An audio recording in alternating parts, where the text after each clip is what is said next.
नमस्कार, मेरा नाम नीरज त्रिपाठी है और संकल्प स्टडी सर्कल में आप सभी का स्वागत है। स्केलेटल सिस्टम पिछली क्लास में हमने स्केलेटल सिस्टम यानी कंकाल तंत्र का अध्ययन किया था, उसका पार्ट 1 था। आज हम पार्ट 2 चालू करेंगे, लेकिन उसके पहले थोड़ा सा एक बार रिवाइज कर लेते हैं। ठीक है, अभी तक जब जब अभी तक हम लोगों ने क्या क्या पढ़ा। देखिए, सबसे पहले स्केलेटल सिस्टम कंकाल तंत्र क्या होता है, हमारे शरीर की एक प्रॉपर संरचना का निर्माण करता है, शेप एंड साइज का निर्माण करता है और बॉडी के मूवमेंट में मदद करता है। ठीक है, ये स्केलेटल सिस्टम बता चुका हूँ। ठीक है, ये दो टाइप के होते हैं। पहला टाइप होता है एक्सोस्केलेटल सिस्टम, जिसे बाह्य कंकाल कहते हैं। ठीक है, इसके एग्जांपल मैंने बता दिए थे। ठीक है, उसके बाद हम लोगों ने इंडोस्केलेटन पढ़ा था। इंडोस्केलेटन यानी अंतः कंकाल। ठीक है, अंतः कंकाल के बारे में हमने चर्चा की थी। उसके बाद स्केलेटन दो टाइप के होते हैं। सबसे पहला होता है कार्टिलेज और दूसरा होता है बोन्स। कार्टिलेज को नर्म हड्डी कहते हैं। ठीक है, और नर्म हड्डी कहने का कारण ये रहता है क्योंकि इसका निर्माण होता है कैल्शियम फास्फेट से। ठीक है, और ये नर्म कैल्शियम फास्फेट से निर्माण होने के कारण यह बोन्स जैसे स्ट्रॉन्ग नहीं होता, और बोन्स का निर्माण जो होता है वो calcium carbonate plus calcium phosphate से होता है, तो इसके कारण वो थोड़ा से कठोर रहता है एज कंपेरिजन कार्टिलेज। ठीक है, अब बात करते हैं हम टोटल बोन्स कितने होते हैं, 206। ठीक है, टोटल बोन्स की संख्या कितनी होती है बॉडी में, 206। अगर बच्चे की बात करें तो एवरेज कितनी होती है, 300, और चाइल्डहुड में कितनी होती है, 208। ठीक है, चाइल्डहुड में कितनी होती है, 208। ठीक है, और एडल्ट में कितनी होती है, 206। अगर 206 की बात करते हैं, हड्डियों की बात करते हैं, तो इसे दो भागों में बांटा गया है। सबसे पहला अपेंडिकुलर बोन्स और दूसरा होता है एक्सल बोन्स। तो अपेंडिकुलर बोन्स किसे कहते हैं, ऐसे बोन्स जो मूवमेंट करने में मदद करते हैं, जो बॉडी को मूवमेंट करने में मदद करती है। इसकी टोटल जो संख्या होती है वो होती है 126 होती है। इसके बारे में हमने चर्चा कर चुकी थी। ठीक है, उसके बाद आज हम लोग पढ़ेंगे एक्सल बोन्स, जिनकी संख्या कितनी होती है, 80। ठीक है, इसके बारे में आज चर्चा करेंगे। चलिए चालू करते हैं।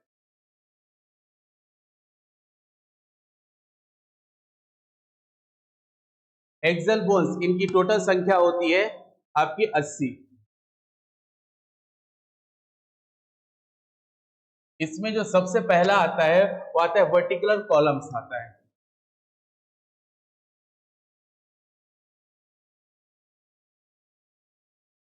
ठीक है, वर्टिकुलर कॉलम्स आता है, यानी कि इसी को बोला जाता है रीढ़ की हड्डी। इसको बोलते हैं रीढ़ की हड्डी।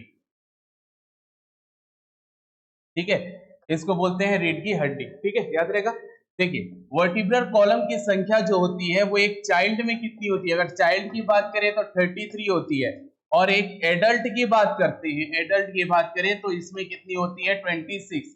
एडल्ट में होती है 26। यानी कि वर्टिब्रल कॉलम, अगर रीढ़ की हड्डी की चर्चा की जाए तो रीढ़ की हड्डी जो है एडल्ट में कितनी पाई जाती है, 26, और एक चाइल्ड में कितनी पाई जाती है, 33। ठीक है, समझ गया, 33 पाई जाती है। अगर इसके बारे में देख लिए डायग्राम, ये देखिए, ये होती है रीढ़ की हड्डी। ठीक है, अब ये रीढ़ की हड्डी के बारे में हम लोग देख रहे हैं, तो इसका जो शुरुआत वाला भाग है ना, स्टार्टिंग वाला भाग, इसे बोलते हैं सर्विकल। यहां से जहां पर स्पाइनल कॉर्ड से चालू होता है मेरुरज्जु, ठीक है, यहाँ ये वाला जो भाग है इसे बोलते हैं सर्वाइकल। ठीक है, सर्वाइकल। ठीक है, और ये किसके पास रहता है, हमारे ब्रेन की स्पाइनल कॉर्ड के पास रहता है। तो एक इंपॉर्टेंट हिस्सा रहता है जो ब्रेन के पीछे वाले भाग से कनेक्टेड रहता है। ठीक है, अब यहां से नीचे की ओर आते हैं तो ये बीच वाला जो भाग आता है इसे बोलते हैं थोरेकिक। ठीक है, थोरेकिक। एक्चुअल में थोरेकिक कैविटी, ये पूरा चेस्ट का जो भाग होता है इसे पूरा थोरेकिक कैविटी कहा जाता है। ठीक है, और यही पर जो पीछे वाला भाग है ये बोन्स का नाम है थोरेकिक। ठीक है, उसके बाद अगला होता है ये लुम्बर। ठीक है, लुम्बर ये नीचे वाला भाग होता है, सैक्रम ये वाला भाग होता है, और सबसे लास्ट में होता है कॉकिक्स। सबसे लास्ट में क्या होता है, कॉकिक्स होता है। ठीक है, इसकी जो संख्या होती है, ठीक है, इसकी जो संख्या होती है 7 होती है।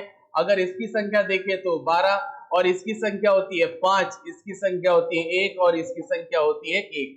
ठीक है, ये इनकी संख्याएं होती हैं। देखिए, सबसे ऊपर होता है सर्विकल होता है, उसके बाद थोरेकिक होता है, उसके बाद लुम्बर होता है, सैक्रम होता है, और कॉकिक्स होता है। ये लाइन से इसके क्रम है।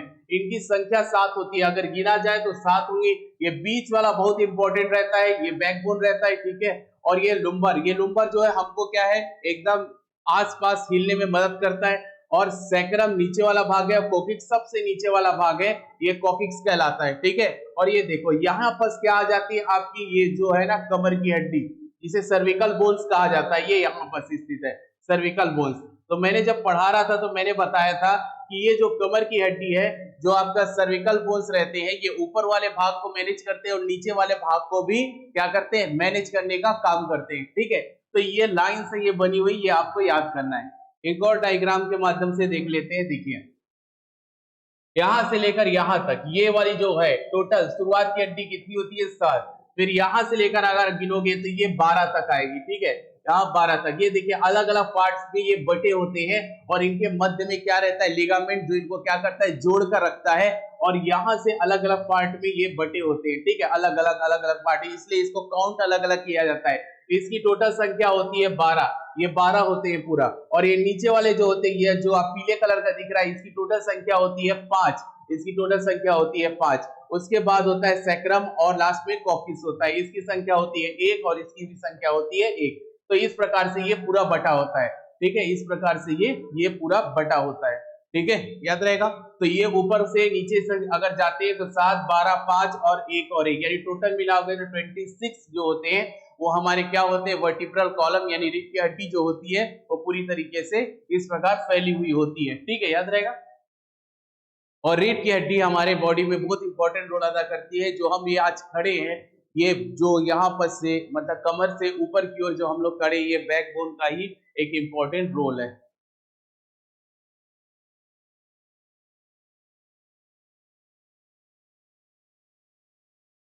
ठीक है, वर्टिब्रल कॉलम होने के बाद अगला आता है रिब्स बोन, दूसरा आता है आपका रिब्स बोन। इसको चेस्ट बोन भी कहा जाता है, इसको चेस्ट बोन्स भी कहा जाता है। ठीक है, इसको रिब्स बोन या चेस्ट बोन भी कहा जाता है।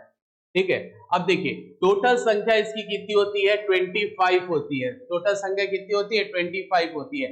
अगर खाली इसमें रिब्स की संख्या देखा जाए, याद रखना, खाली अगर रिब्स की संख्या देखा जाए तो ये 24 होती है, जो 12 और 12 के क्या होती है, 12 और 12 के रो में स्थित होती है। टोटल करते हैं तो कितनी होती है, इनकी संख्या 24 होती है।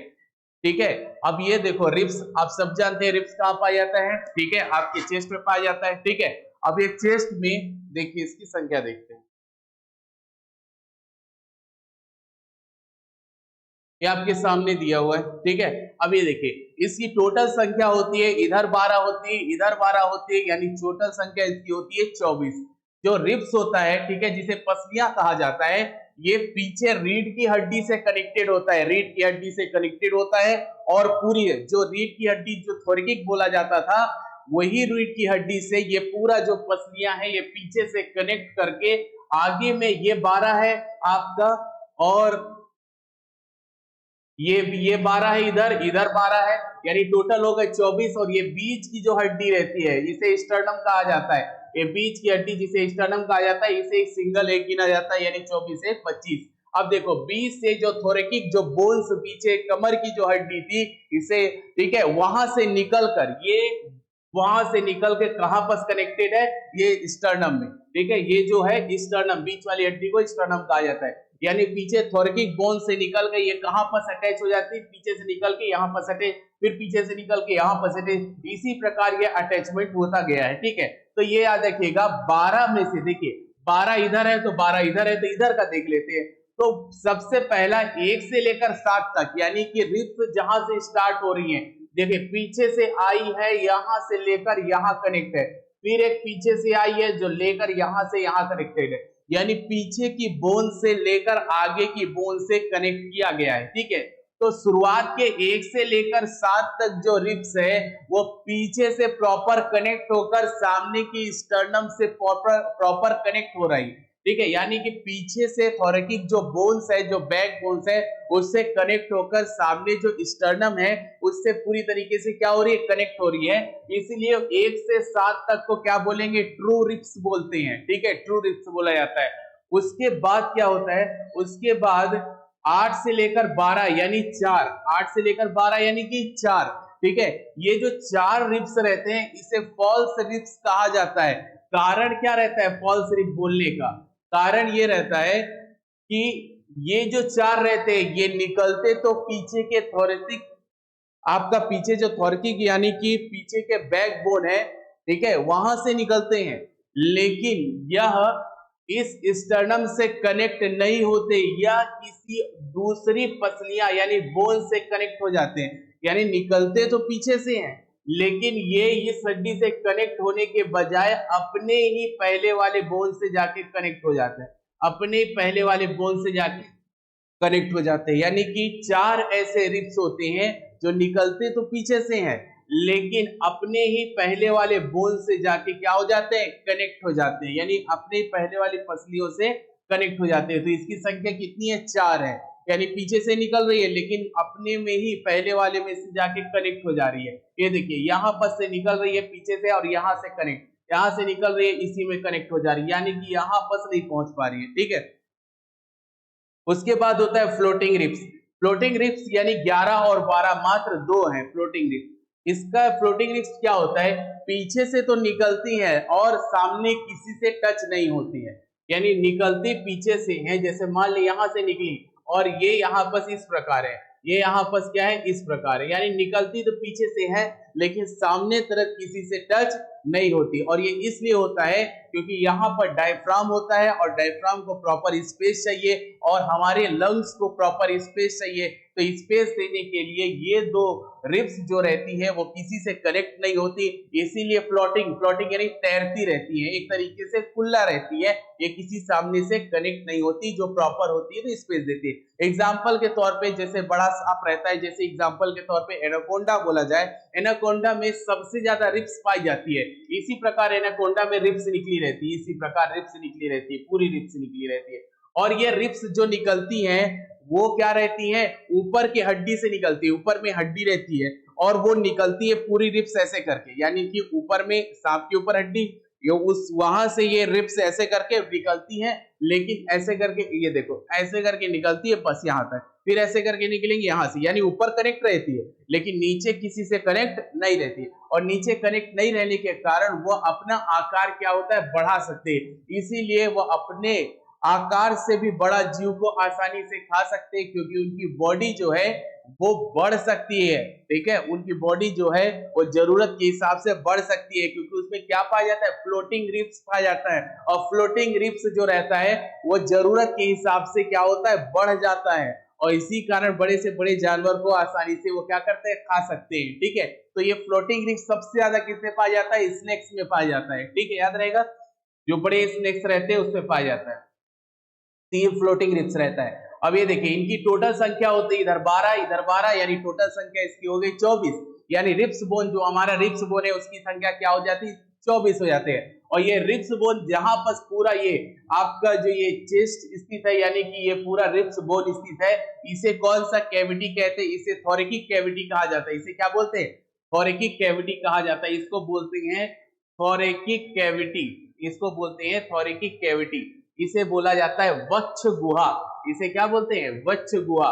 और इसी वक्ष गुहा में आपका ये रिब्स स्थित होता है। ठीक है, चेस्ट बोन स्थित होता है, और इसके अंदर क्या सुरक्षित होता है, इसके अंदर आपका लंग्स जो है वो पूरी तरीके से सुरक्षित रहता है, और इसके अंदर आपका हार्ट, ठीक है, वो भी सुरक्षित रहता है। तो सेंसिटिव ऑर्गन्स को सुरक्षित करने के लिए ये रिब्स प्रॉपर तरीके से पैक रहते हैं, और इसी के अंदर आपका हार्ट होता है और लंग्स होता है। ठीक है, अगर बोला जाए हार्ट का स्पेसिफिक जगह क्या है, तो आपके दोनों फेफड़ों के मध्य में, लेकिन उसका जो आपका लेफ्ट वेंट्रिकल रहता है, याद रखिएगा, लेफ्ट जो वेंट्रिकल रहता है वो हल्का सा बाएं तरफ रहता है, इसीलिए क्या बोला जाता है, हमारा हार्ट कहाँ है, हल्का सा बाईं ओर है। बाकी अगर एग्जैक्ट पोजीशन देखा जाए तो हमारा हार्ट जो है वो दोनों के सेंटर में है। ठीक है, दोनों के सेंटर में, ताकि जोड़े।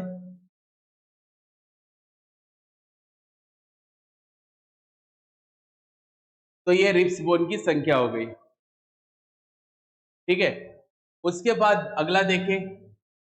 ठीक है, अगला आता है हेड बोन्स। ठीक है, हेड बोन्स की संख्या टोटल आता है 29, इसकी जो संख्या होती है टोटल होती है 29। इसमें सबसे जो पहला आता है, ठीक है, वो आता है कपाल यानी खोपड़ी। ठीक है, जो सबसे पहला इसमें आता है वो स्कल आता है, स्कल यानी खोपड़ी। खोपड़ी बोल सकते हैं, कपाल बोल सकते हैं। इसकी संख्या होती है 8। इसकी संख्या कितनी होती है? 8 होती है। चलिए इसका डायग्राम देख लेते हैं। देखिए स्कल बोन्स की टोटल संख्या होती है 8, ठीक है। अब ये 8 कौन कौन से होते हैं देख रहे हैं। सबसे पहला 8 होती है। देखिए सबसे पहला स्कल जो बोन्स होती है वो 8 जो है अलग अलग बटी होती है, वो एक साथ नहीं होती ना, अलग अलग क्या हो बटी होती है। ये अलग अलग देखोगे बीच बीच में क्या है आपका अलग अलग कटा हुआ है, ठीक है, अलग अलग कटा हुआ है। इसी के लिए इन सबको जोड़कर इसकी संख्या कितनी बोली गई है? 8 बोली गई है। ये सब आपस में टाइटली पैक्ड रहते हैं, इसीलिए हमारे ब्रेन को पूरी तरीके से क्या देते हैं? सेफ्टी देते हैं। ये ऊपर वाली जो भाग है, ये पूरी जो खोपड़ी है, जो ऊपर वाली भाग, जो ऊपर वाली खोपड़ी है, जो ब्रेन को पूरी तरीके से क्या देती है? सेफ देती है, ठीक है, पूरी तरीके से ब्रेन को क्या है प्रॉपर सुरक्षा प्रदान करती है। इसे क्रेनियम हड्डी कहा जाता है। इसे क्या बोलते हैं? क्रेनियम। ऊपर वाली हड्डी को क्या बोलता है? क्रेनियम हड्डी बोला जाता है, क्रेनियम हड्डी बोला जाता है, ठीक है, क्रेनियम हड्डी बोला जाता है। ये सिर के ऊपर वाली हड्डी रहती है जिसे क्रेनियम हड्डी बोला जाता है, जो 8 हड्डियों का समूह होता है।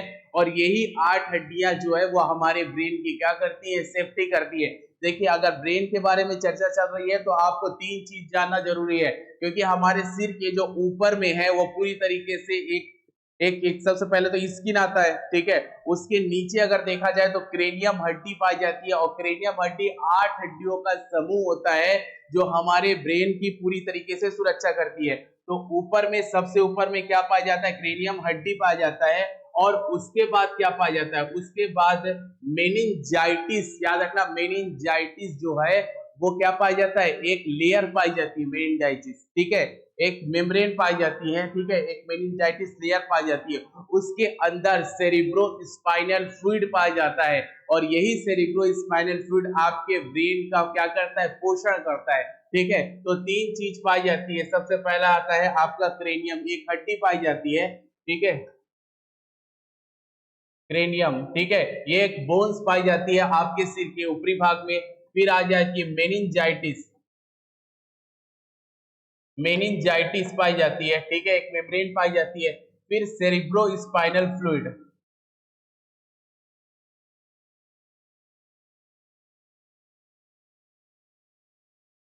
फिर तीसरा पाई जाता है सेरेब्रो स्पाइनल फ्लूइड। ये 3 चीज पाई जाती है अगर क्रम से देखा जाए तो। सबसे ऊपर पाया जाता है क्रेनियम हड्डी जो 8 हड्डियों का समूह होता है, जिसे हम बोलते हैं कपाल हड्डी, स्कल बोन्स पाया जाता है, ठीक है। ये 8 हड्डी आपस में कनेक्टेड रहती है अच्छे से। उसके नीचे मेनिंजाइटिस नाम की लेयर पाई जाती है, एक मेम्ब्रेन पाई जाती है। और उसके नीचे पाया जाता है सेरेब्रो स्पाइनल फ्लूइड, ठीक है। ये सेरिब्रो स्पाइनल फ्लूइड जो है पूरी तरीके से पोषण देता है, किसको देता है? ब्रेन को। तो ये बहुत इंपॉर्टेंट रोल अदा करते हैं ये तीनों, ठीक है। तो स्कल बोन की टोटल संख्या कितनी होती है? 8 होती है। ये अलग अलग होते हैं, ये आपस में पूरी तरीके से कनेक्टेड होते हैं और पूरी तरीके से हमारे ब्रेन को क्या देते हैं? सेफ्टी देते हैं, ठीक है, क्योंकि ब्रेन की सेफ्टी रहना बहुत जरूरी है। क्योंकि ब्रेन में सेल डिवीजन नहीं पाया जाता। अगर आपके ब्रेन में चोट लगी तो वो जल्दी नहीं भरती है और जिसके कारण के आदमी की डेथ हो जाती है। इसीलिए ब्रेन्स में कभी भी यहाँ पर चोट लगा, कहीं भी चोट लगा, सिर के ऊपर चोट लगा, तो एक साथ कई सारी ना कोशिका जो है क्या हो जाती है? डैमेज हो जाती है, ठीक है। जो ब्लड वेसल्स रहती हैं वो कई सारी ब्लड वेसल्स जो है वो डैमेज हो जाती है, जिसके कारण बहुत ज्यादा मात्रा में ब्लड निकलता है। और यहाँ ब्लड क्लॉटिंग भी बहुत ही कम नाम मात्र का होता है, तो ब्लड क्लॉटिंग नहीं हो पाता, ब्लड बाहर बहुत ज्यादा मात्रा में निकल जाता है, आदमी की क्या हो जाती है? डेथ हो जाती है। इसीलिए हेलमेट पहनने की सलाह दी जाती है, ठीक है, याद रहेगा।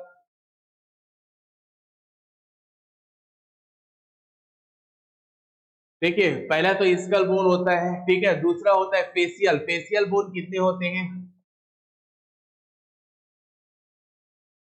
देखिए फेशियल बोन्स की संख्या टोटल होती है 14। फेशियल बोन्स की संख्या कितनी होती है? 14, यानी 14 हड्डियां जो हमारे फेस का निर्माण करती है। और ये प्रॉपर तरीके से एकदम फिक्स रहती हैं। देखिए मैं आपको बताता हूँ, प्रॉपर तरीके से फिक्स रहती हैं और हमारे जो चेहरे को वो एक प्रॉपर क्या है? निर्माण करती हैं। हमारे चेहरे का क्या करती हैं? प्रॉपर निर्माण करती हैं, ठीक है। ये देखिए ये हमारा जो फेस है, ठीक है। अब फेस में देखो नजल, नजल के पास दो हड्डियां पाई जाती है, एक इधर पाई जाती है और एक इस साइड पाई जाती है, एक इस साइड और एक इस साइड, ठीक है। 2 प्रकार की हड्डियां पाई जाती है नजल में, ठीक है।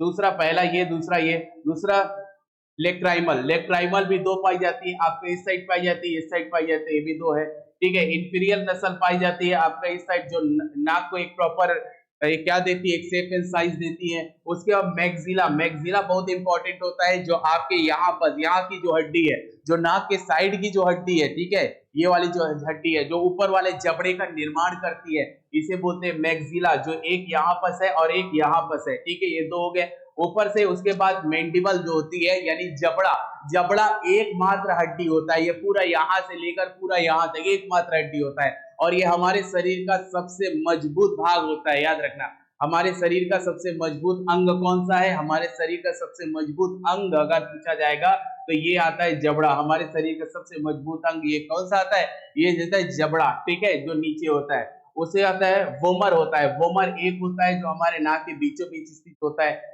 ठीक है, उसके बाद आता है जाइगोमेटिक्स, इसकी संख्या दो होती है, ये हमारा जो आंख के जस्ट बगल में होती है।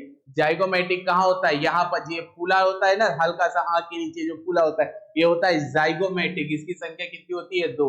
उसके बाद पैलेटिन, इसकी संख्या भी होती है दो, जो हमारे नाक को क्या है प्रॉपर पैकअप करता है, जिसके कारण हमारा नाक जो है वो, ये सामने वाला भाग हिलता है लेकिन अंदर वाला भाग हमारा बिल्कुल नहीं हिलता, वो एक तरीके से पैक रहता है, और उसको पैक करने का काम कौन करता है, पैलेटिन करता है। ठीक है, देखिए हमारा नाक जो होता है, हमारे नाक में पाया जाता है कार्टिलेज, कार्टिलेज हमारे कान में भी पाया जाता है, इसीलिए कान का ये वाला जो भाग है बाहर वाला, इसे बोलते हैं कार्टिलेज, इसे आसानी से दबाया जा सकता है, मोड़ा जा सकता है, कार्टिलेज को बोलते हैं नर्म हड्डी, और नर्म हड्डी को एकदम क्या कर किया जा सकता है, इसको फोल्ड भी किया जा सकता है, हल्का सा ये दर्द पेन करता है लेकिन एक तरीके से ये हड्डी रहता है थोड़ा टाइट रहता है, इसको मोड़ा जा सकता है। ठीक है, हमारे नाक का सामने वाला भाग भी क्या होता है, कार्टिलेज होता है, और बड़ी बड़ी जो हमारे शरीर में हड्डी है उसका सामने वाला हिस्सा, जो सामने वाला हिस्सा रहता है जहां से वो ज्वाइंट रहती है, उसमें एक कार्टिलेज लगा होता है। आप जैसे नॉन वेज खाते हो तो जो टंगड़ी जो निकालते हो या कुछ भी जो भी खाते हैं ना, उसका शुरुआत का हिस्सा जो होता है, जो बोन्स का वो हिस्सा जिसे आसानी से खा सकते हैं, वो क्या रहता है, कार्टिलेज रहता है, जिसे नर्म हड्डी कहा जाता है। ठीक है, याद रहेगा। तो ये हड्डियों का क्या है, एक तरीके से आप देख सकते हो, ये टोटल मिला के 14 आपके क्या है, आपके बोन्स है, जो आपका एक प्रॉपर फेस का क्या करते हैं, निर्माण करते हैं। ठीक है, प्रॉपर फेस का निर्माण करते हैं। क्वेश्चन पूछा जाता है कि जितने भी बोन्स है इसका नाम अगर याद कर सकते हो तो कर लीजिएगा। ठीक है, इसमें क्वेश्चन पूछा जाता है कि इनमें से कौन सी फेस की हड्डी नहीं है, तीन फेस की हड्डी, जैसे मान लेते हैं 1 2 3, ये तीन ऑप्शन दे दिया, एक ऑप्शन कहां से पकड़ लेगा, खोपड़ी की हड्डी से, उसको डाल देगा और बोलेगा इनमें से कौन सी फेस की हड्डी नहीं है। तो इस प्रकार से क्वेश्चन पूछा जा सकता है।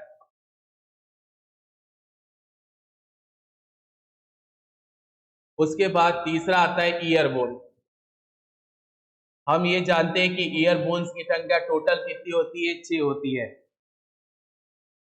इसमें दो तीन चीजें होती हैं, एक होती है मेलिकस, दूसरा होता है आपका इनकस, और तीसरा होता है स्टेपिस।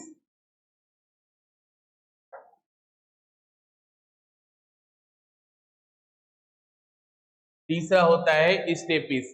देखिए ये तीन जो बोन्स होते हैं, इसका नाम आप ध्यान रखिएगा, ये तीन बोन्स होते हैं, मेलिकस होता है, इनकस होता है और स्टेपिस। स्टेपिस हमारे शरीर की सबसे छोटी हड्डी होती है, जबकि इसका आकार होता है 0.6 mm, इसका जो आकार होता है वो 0.6 mm होता है, हमारे शरीर की सबसे छोटी हड्डी होती है। ठीक है, याद रहेगा, छोटी हड्डी होती है, ये मेन होता है, मेनिकस होता है, इनकस होता है, स्टेपिस होता है। ये हमारे कान की तीन प्रमुख हड्डी पाई जाती है, जो अक्सर पूछा जाता है। तो इन सब में सबसे छोटी हड्डी क्या होती है, स्टेपिस होती है। हमारे कान में जो है टोटल हड्डियों की संख्या 6 होती है। ठीक है, ये बाहर जो होता है ना, बाहर वाला जो भाग होता है, ये होता है कार्टिलेज, यहाँ पर कोई हड्डी नहीं पाई जाती। ठीक है, ठीक है, ये होता है कार्टिलेज। हमारी जो हड्डियां पाई जाती है कान में, वो अंदर की तरफ पाई जाती है। ठीक है, अंदर की तरफ पाई जाती है। तो अंदर की तरफ टोटल हड्डियों की संख्या कितनी होती है, 6, और उनमें सबसे छोटी हड्डी होती है स्टेपिस, जिसका आकार होता है 0.6 mm।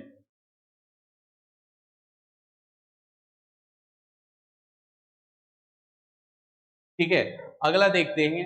अगला जो हड्डी होती है वो हाइड बोन्स होता है।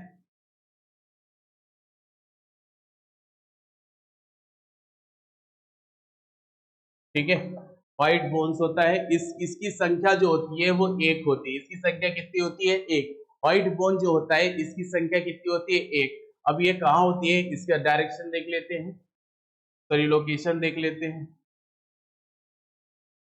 देखिए व्हाइट बोन्स मतलब ये आपकी ये वाली हड्डी है, ठीक है। ये वाली हड्डी जो होती है ये आपकी व्हाइट बोन्स कहलाती है, ठीक है। ये वाली हड्डी यहाँ वाली, देखिए ये जो हड्डी होती है, सॉरी ये नीचे वाली हड्डी है, ठीक है। यहाँ वाली हड्डी है, ये वाली हड्डी ये है, ठीक है,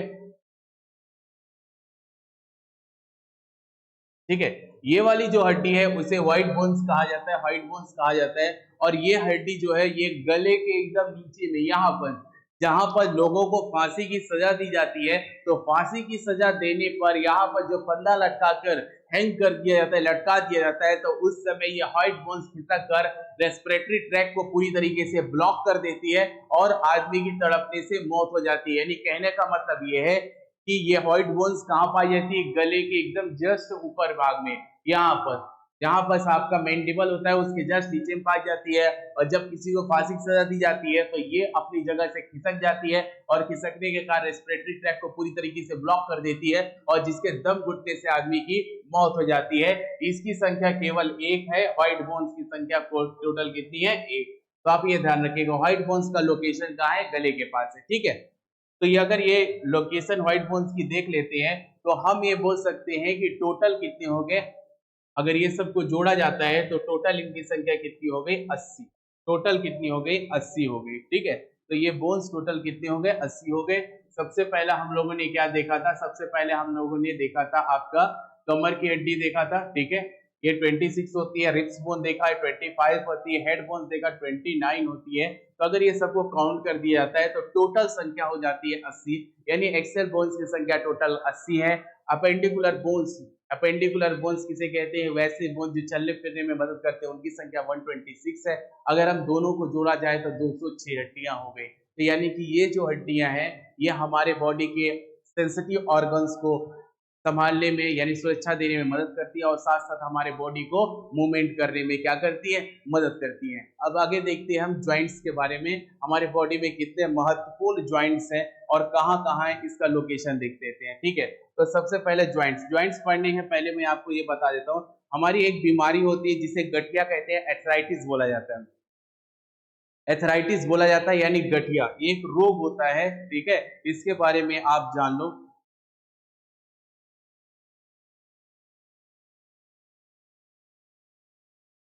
अर्थराइटिस यानी गठिया रोग होता है, ठीक है, गठिया रोग होता है। देखिए ये रोग किसके कारण होता है? देखिए यह रोग जो होता है, ठीक है, हमारे जो बोन्स है उसमें एक फ्लूइड होता है जिसे साइनोवियल फ्लूइड कहा जाता है, साइनोवियल फ्लूइड कहा जाता है, ठीक है।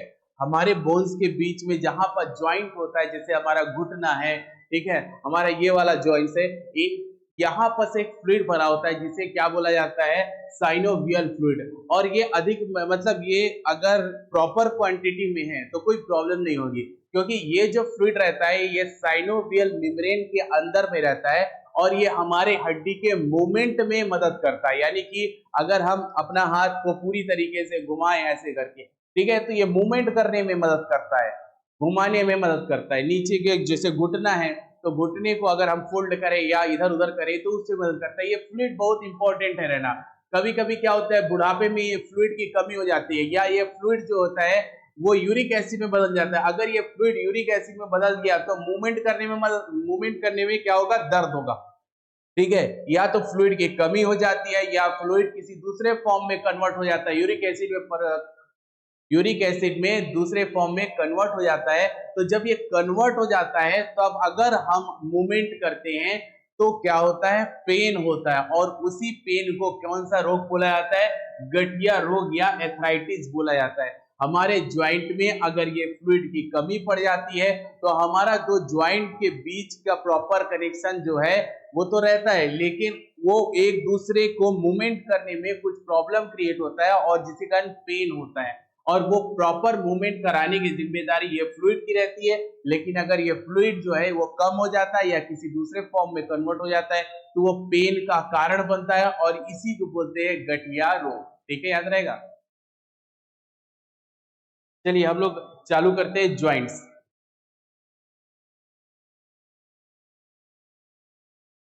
ज्वाइंट्स को क्या बोला जाता है? संधि। ठीक है, इसमें जो सबसे पहला ज्वाइंट आता है वो आता है फिक्स ज्वाइंट।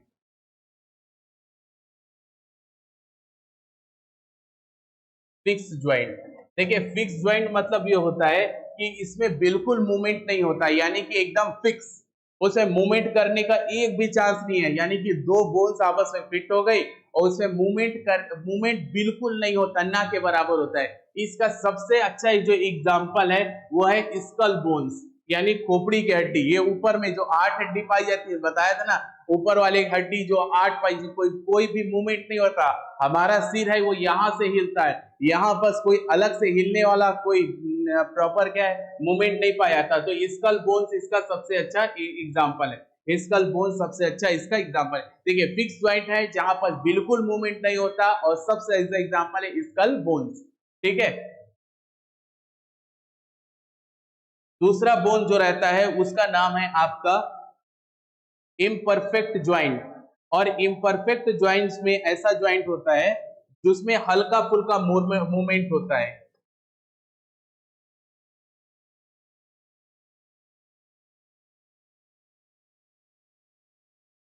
इम्परफेक्ट ज्वाइंट यानी इसमें साइनोवियल फ्लूइड भी थोड़ा सा पाया जाता है, लिगामेंट भी थोड़ा सा पाया जाता है, और जिसके कारण इसमें मूवमेंट हल्का सा होता है, यानी पूरा नहीं होता लेकिन हल्का फुल्का मूवमेंट इसमें क्या होता है? होता है। ठीक है, इसका सबसे बेस्ट एग्जांपल जो रहता है वो आपका रिब्स बोन्स रहते हैं, रिब्स बोन्स। ठीक है, इसमें देखो सबसे पहले हमने पढ़ा फिक्स ज्वाइंट। फिक्स ज्वाइंट में बिल्कुल मूवमेंट नहीं होता है, एकदम पूरी तरीके से एक दूसरे पर पैक रहता है, इसे मूवमेंट होने का कोई गुंजाइश नहीं रहती।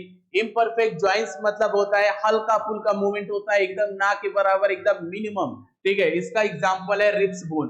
तो रिब्स बोन होता है आपका किसका एग्जांपल है? इम्परफेक्ट ज्वाइंट का। ठीक है, इसमें इम्परफेक्ट ज्वाइंट में साइनोवियल फ्लूइड भी मात्रा कम होती है और लिगामेंट की मात्रा भी क्या होती है? कम होती है। इसमें हल्का फुल्का मूवमेंट होता है। इसमें आप बैक बोन भी लिख सकते हो, बैक बोन, जिसे वर्टिकुलर कॉलम भी कहा जाता है। ठीक है, फिर तीसरे नंबर में आता है परफेक्ट ज्वाइंट्स। तीसरे नंबर में क्या आता है? Perfect joints.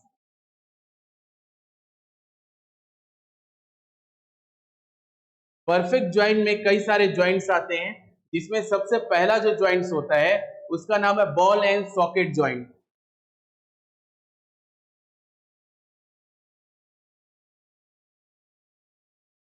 Ball and socket joints. ठीक है, देखिए बॉल और सॉकेट मतलब क्या होता है? बॉल यानी होता है बॉल, और सॉकेट यानी होता है प्याला। यानी कि एक बॉल जो है वो पूरी तरीके से एक प्याले के ऊपर स्थित है, यानी कि इस प्रकार स्थित है, यानी एक बॉल है और वो प्याले के ऊपर स्थित है। तो इस प्रकार की जो संधि होती है उसमें पूरा मूवमेंट पाया जाता है, यानी कि वो चारों दिशाओं में क्या कर सकती है? घूम सकती है। और ऐसा मूवमेंट किसमें पाया जाता है? तो ऐसा मूवमेंट होता है घुटने में। ठीक है, ऐसा मूवमेंट होता है आपके घुटने में, और यहाँ पर देखिए मैं आपको इसका फोटो दिखा देता हूँ। ऐसा मूवमेंट आपका पाया जाता है, इसमें पाया जाता है। ये आपका फीमर है यहाँ से, यानी कि आपकी जांग की हड्डी है। तो ये जांग का जो ज्वाइंट है इसमें कौन सा पाया जाता है? आपका ये वाला। ठीक है, बॉल एंड सॉकेट ज्वाइंट्स पाया जाता है यहाँ से कारण हमारा जो नीचे वाला जो आपका ये जो फीमर जहां से कनेक्ट है, पूरा आराम से इसको चारों ओर घुमा सकते हो, इसको चारों ओर घुमा सकते हो। यानी फीमर जहां से कनेक्टेड रहता है वो ज्वाइंट्स को क्या बोलते हैं? बॉल एंड सॉकेट ज्वाइंट्स बोल सकते हैं।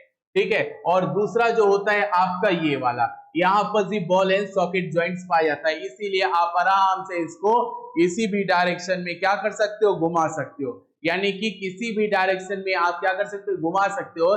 बॉल एंड सॉकेट ज्वाइंट्स का मतलब होता है एक बॉल है और एक प्याला। तो जो बॉल वाला रहती है हड्डी, जो बॉल हड्डी रहती है वो किसी भी डायरेक्शन में घूम सकती है। आप देखोगे यहाँ पर जो है ये वाला जो हाथ वाली है ये किसी भी डायरेक्शन में घूम सकती है, आप इसको नहीं घुमा सकते लेकिन इसको किसी भी डायरेक्शन में घुमा सकते हो। वैसी पैर की फीमर की हड्डी है, वो किसी भी डायरेक्शन में आप घुमा सकते हो, आगे पीछे दाएं बाएं किसी भी डायरेक्शन में, यानी चारों दिशा में भी घुमा सकते हो। तो बॉल एंड सॉकेट जॉइंट है जो किसी भी डायरेक्शन में क्या कर सकती है, मूवमेंट कर सकती है। ठीक है, बॉल एंड सॉकेट जॉइंट का ये एग्जांपल है। दूसरा आता है ग्लाइडिंग जोन।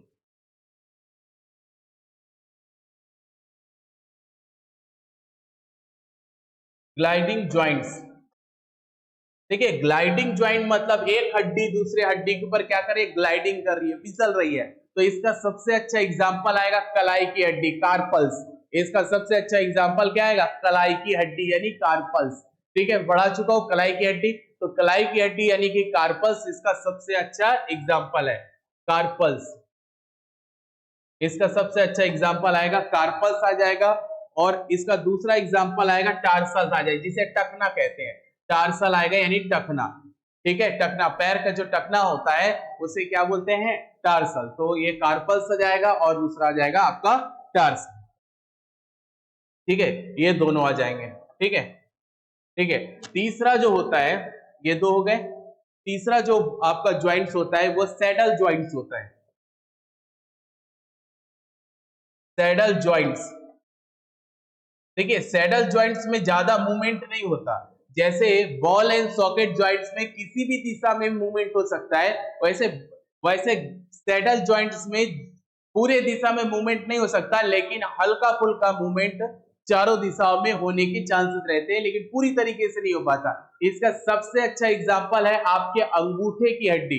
ठीक है, इसका सबसे अच्छा एग्जाम्पल क्या है, आपके अंगूठे की हड्डी, यानी कि ये वाली हड्डी जो आपको दिख रही होगी, अंगूठे की हड्डी। आप इसको घुमाओगे पूरी तरीके से परफेक्ट चारों दिशाओं में नहीं घूम पाता, हल्का सा रुकावट आती है, इसीलिए इसको क्या बोलते हैं, सैंडल ज्वाइंट्स बोला जाता है। तो सैंडल ज्वाइंट का सबसे अच्छा एग्जांपल है अंगूठे की हड्डी। आप लिख सकते हो अंगूठे की हड्डी। ठीक है, उसके बाद अगला जो आता है, उसके बाद हिंग ज्वाइंट्स आता है।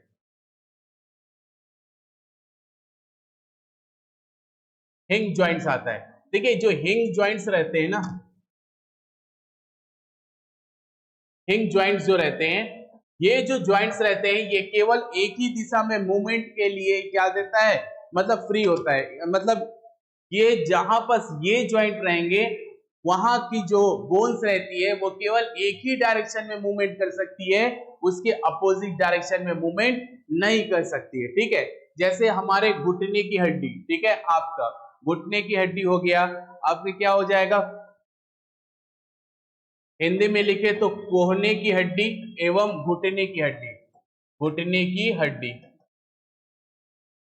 ठीक है, घुटना यानी कि बीच वाला ज्वाइंट जो है जिसमें फीमर जाके कनेक्ट हो जाता है, वो घुटना है। तो घुटने की जो हड्डी रहती है वो केवल एक ही डायरेक्शन में मूवमेंट करने की इजाजत देती है, केवल एक ही डायरेक्शन में मूवमेंट कर सकते, दूसरे विपरीत डायरेक्शन मूवमेंट नहीं कर सकते। वैसे ही कोहने की हड्डी, कोहना मतलब ये वाला, इसमें हम केवल एक ही डायरेक्शन मूवमेंट कर सकते हैं, अपोजिट डायरेक्शन मूवमेंट कर नहीं सकते। अगर अपोजिट डायरेक्शन कोशिश करेंगे तो ये क्या हो जाए, ब्रेक हो जाएगा ज्वाइंट। तो इसी कारण हम केवल एक ही डायरेक्शन मूवमेंट कर सकते हैं, और उसी को बोला जाता है हिंग ज्वाइंट। तो हिंग ज्वाइंट जहां रहेगा वहां केवल एक ही डायरेक्शन में प्रॉपर तरीके से क्या होगा, मूवमेंट होगा।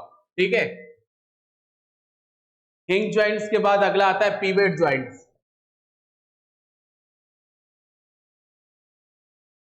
ठीक है, पिवेट ज्वाइंट्स आता है। ठीक है, पिवेट ज्वाइंट्स मतलब आता है कि एक हड्डी खूंटी के समान दूसरे हड्डी से टंगी हुई होती है। जैसे हमारे गर्दन की हड्डी, ये जो हड्डी है ऊपर वाली, जो हमारा मुख है, ये एक तरीके से नीचे से जो आपके गर्दन के पास जो हड्डी आई है, उसके ऊपर हमारी सिर वाली हड्डी ऐसे करके रखी गई है, ऐसे करके रखी गई है। अगर सिर वाली हड्डी को थोड़ा ऊपर उठाए तो ऊपर भी उठ सकती है, और ऐसे दबाए तो दब भी सकती है। यानी ये वाला जो पोर्शन वाली हड्डी होती है वो किसका एग्जाम्पल है, पिवेट ज्वाइंट्स का एग्जाम्पल है। यानी कि हमारे जो सिर है और हमारा जो नेक वाली हड्डी है जो नीचे से आई है, वो पूरा आपस में इस प्रकार रख दी गई है। ठीक है, और इसी को जो जहां रखा गया है, ये ज्वाइंट्स को क्या बोला जाता है, आपका पिवेट ज्वाइंट्स कहते हैं। ये गर्दन की हड्डी को बोल सकते हैं, इसको बोलते हैं गर्दन की हड्डी। गर्दन की हड्डी। तो ये गर्दन की हड्डी इसका अच्छा एक एग्जांपल बन सकता है। तो ये पिवेट ज्वाइंट जो रहता है ये हमारे सिर और हमारी जो नीचे से जो बोन्स आई रहती है वो प्रॉपर तरीके से इसको रख कर पैक कर दी जाती है। इसको उठाने पर थोड़ा उड़ जाती है, नीचे दबाने पर ये खूंटी की तरह होती है, ठीक है। तो इस प्रकार से इसको रखा गया है, इस प्रकार से बोला जाता है इसको पिवेट ज्वाइंट। हिंज ज्वाइंट्स मतलब ये होता है कि एक ही डायरेक्शन में मूवमेंट होता है, जैसे कोहनी और घुटने की हड्डी में केवल एक ही डायरेक्शन में क्या होता है, मूवमेंट होता है। सैडल ज्वाइंट्स मतलब क्या होता है, सैडल ज्वाइंट मतलब कि एक जो बॉल एंड सॉकेट जो ज्वाइंट्स रहता है उसी के समान कार्य करते हैं, लेकिन चारों दिशाओं में मूवमेंट नहीं हो पाता है। इसका सबसे एग्जांपल अच्छा है अंगूठे की हड्डी। उसके बाद ग्लाइडेंट जोन्स आता है। ग्लाइडेंट यानी एक हड्डी दूसरे हड्डी पर क्या है, ग्लाइड करती है, फिसलने का काम करती है, ग्लाइडिंग करती है, तैरती है, ठीक है। तो इसका सबसे अच्छा एग्जांपल है आपका कार्पल्स आएगा, ये कलाई की हड्डी, और टार्सल आएगा, ये टखना की हड्डी, ठीक है, ये दोनों हड्डी है। उसके बाद बॉल एंड सॉकेट आएगा, तो बॉल रहता है यानी कि एक प्रॉपर तरीके से बॉल, एक सॉकेट रहेगा यानी प्याला रहेगा, उसके पास बॉल है, इस प्रकार फिट हो जाएगा और वो किसी भी डायरेक्शन में घूमना चाहे घूम सकता है। तो किसी भी डायरेक्शन में अगर घुमाना है तो इसके लिए शोल्डर, ये वाली बोन्स है जो पूरी डायरेक्शन में घूम सकती है, और यहाँ पास वाली बोन्स है जहां से ये कनेक्ट रहता है फीमर, तो इस प्रकार से ये किसी भी डायरेक्शन में घूम सकता है, ठीक है।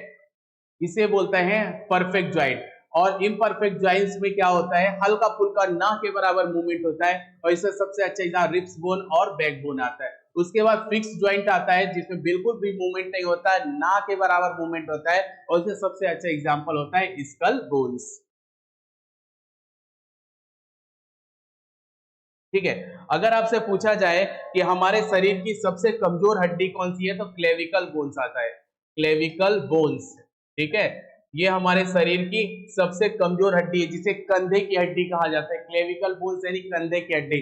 पिछले वीडियो में देखोगे तो आपको बता दूंगा क्लेविकल बोन्स क्या होता है, मैंने उसे समझाया। तो ये सबसे कमजोर हड्डी के नाम से जानी जाती है। बच्चों में तो बहुत ज्यादा कमजोर होती है, आए दिन क्या होती है, इधर से इधर खिसक जाती है, जिससे फिर प्रॉब्लम क्रिएट हो जाती है, ठीक है। दूसरी बोली जाती है शरीर की सबसे मजबूत हड्डी है आपके जबड़े की हड्डी। क्या होता है, जबड़े की हड्डी जो है वो शरीर की सबसे मजबूत हड्डी होती है, ठीक है, मजबूत हड्डी होती है, ठीक है। और शरीर की सबसे चमकीली हड्डी को बोला जाता है टिबिया, जो आपके पांव में पाई जाती है, ठीक है। टिबिया हड्डी शरीर की सबसे चमकीली हड्डी होती है। शरीर की सबसे खोखली हड्डी होती है फीमर, बता चुका हूं। शरीर की सबसे खोखली हड्डी क्या होती है, फीमर होती है। आपके ज्वाइंट्स में 3 प्रकार की सेल्स पाई जाती है, उसको देख लेते हैं। 3 प्रकार की जो सेल पाई जाती है, सबसे पहली जो सेल्स पाई जाती है उसे ऑस्टियोक्लास्ट कहा जाता है, ऑस्टियोक्लास्ट। फिर बोला जाता है ऑस्टियोब्लास्ट, ठीक है। सबसे पहला ऑस्टियोक्लास्ट, दूसरा ऑस्टियोब्लास्ट, तीसरा ऑस्टियोसाइट्स बोला जाता है, इसे ऑस्टियोसाइट्स बोला जाता है, ठीक है। ये 3 प्रकार की सेल है जो आपके बोन्स में पाई जाती है, ठीक है। ये क्या करती है, ये बोन्स का निर्माण करती है। याद रखना, ये सेल जो रहती है बीच वाली, ये बोन्स का क्या करती है, ये निर्माण करती है। ये बोन्स को क्या करती है, एक तरीके से मिच्योर बनाती है, टाइट बनाती है, यानी कि पूरी तरीके से एकदम मिच्योर करते हैं। जैसे हम मिच्योर होते हैं तो पूरी तरीके से एडल्ट होते हैं, पूरी तरीके से अपने आप को क्या संभाल सकते हैं, टाइट कर सकते हैं। तो ये जो होती है ये बोन्स को क्या बनाती है, मिच्योर करती है, यानी कि उसको एक पोषण देती है, ठीक है। निर्माण ये करती है और ये करती है मिच्योर करती है, ठीक है, मिच्योर करती है, ठीक है। और ये क्या करती है, और ये जो ऊपर वाली जो सेल रहती है, जो भी सेल, ये दोनों में से कोई भी सेल अगर डेथ हो जाती है तो उसको पूरी तरीके से हटाने का काम कौन करती है, ये वाली सेल करती है। ये क्या है, डेथ बोन सेल को क्या करती है, बाहर करने का काम करती है। ये डेथ बोन सेल को क्या करती है, हटाने का काम करती है, ठीक है। उनका भक्षण करती है भी बोल सकते हैं, उनको हटाने का काम करती है। तो ये वाली जो सेल रहती है बीच वाली, ये बोन्स का निर्माण करती है। ये क्या करती है, उनको मजबूत बनाती है, यानी कि उनको मजबूत बनाने का काम करती है, ठीक है, उनको मजबूत करने का काम करती है ये वाली सेल। और ये वाली सेल जो रहती है, ये दोनों सेल में से कोई भी अगर डेथ हो जाती है तो वो सेल को बाहर करने का काम करती है, ठिकाने लगाने का काम करती है। तो ये 3 सेल पाई जाती है, ये तीनों सेल जो है आपके बोन्स में पाई जाती है, लेकिन सबसे महत्वपूर्ण रहती है बीच वाली। अगर आपसे पूछेगा कौन सा सेल पाया जाता है तो ये वाला सेल का नाम लिखना है। और कौन सा प्रोटीन पाया जाता है आपके बोन्स में, तो ओसिन प्रोटीन लिखना है। ओसिन प्रोटीन आपके उसमें पाया जाता है। ठीक है, एक इंपॉर्टेंट चीज और, अगर आपसे क्वेश्चन पूछा जाता है कि आरबीसी का निर्माण कहाँ होता है, तो आप जानते हो बोन मैरो में होता है। ठीक है, सही बात है। ठीक है, लेकिन जब बच्चा भ्रूण में रहता, मतलब जब बच्चा माँ के पेट में रहता है, यानी कि एम्ब्रियो में, भ्रूण में आरबीसी का निर्माण कहाँ होता है, अगर ये प्रश्न पूछा जाता है तो लीवर में होता है। याद रखना, ये कहाँ होता है, लीवर में होता है। याद रहेगा, लीवर में होता है। ठीक है, तो भ्रूण में आरबीसी का निर्माण कहाँ होता है, लीवर में। ठीक है, तो इस प्रकार से ये स्केलेटल सिस्टम हुआ। अब इसके जितने भी क्वेश्चन रहेंगे वो अगले वीडियो में हम लोग पूरे क्वेश्चन देखेंगे। तो जो इसमें से जितने भी इंपॉर्टेंट क्वेश्चन आए हुए हैं वो सारे कवर हो जाएंगे। आधे से ज्यादा जो भी समझना होगा वो क्वेश्चन में जितने भी क्वेश्चन आए हुए हैं आज तक, ठीक है, उसको यहाँ पर हम रखेंगे और एक एक क्वेश्चन को सॉल्व करेंगे। उसमें आपका जो भी डाउट होगा वो और अच्छे से क्लियर हो जाएगा, क्योंकि क्वेश्चन जैसे आते हैं हम लोग वैसी प्रकार से और समझने की कोशिश करेंगे, तो आपकी परफेक्ट तैयारी हो जाएगी। ठीक है, थैंक यू।